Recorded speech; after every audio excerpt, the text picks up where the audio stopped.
So I'm as oversight. skeptical about NYCHA's leadership as you are, and if you were to ask me, can NYCHA be trusted to manage its properties effectively and efficiently, I think the last 20 years have taught us the answer is no.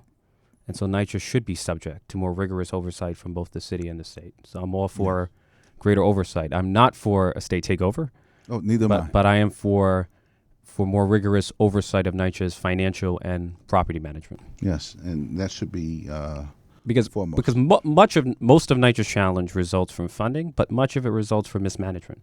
And NYCHA's in denial about the depth of its own mismanagement. Yeah, I'm not clear that the current leadership has a handle on the operational challenges at NYCHA. You know, NYCHA is the largest collection of residential real estate in the country, right? So to improve NYCHA is not only to know how to run a large organization, but you have to have a track record of turning around a public housing authority with deeply rooted operational challenges.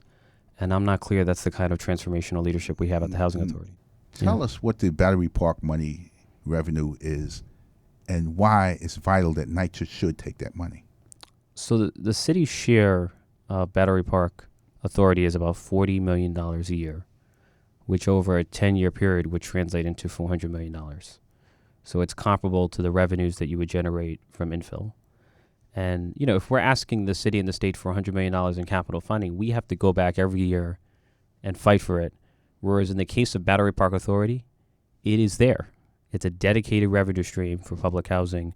It is probably the best revenue source that NYCHA could have for addressing the $17 billion capital need.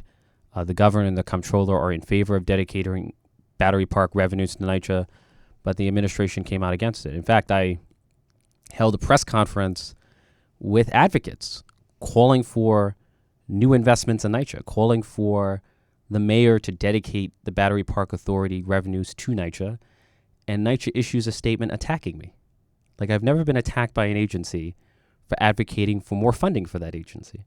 What does the statement say? Because I think it referred to Councilmember Ben Kalos and myself as disingenuous.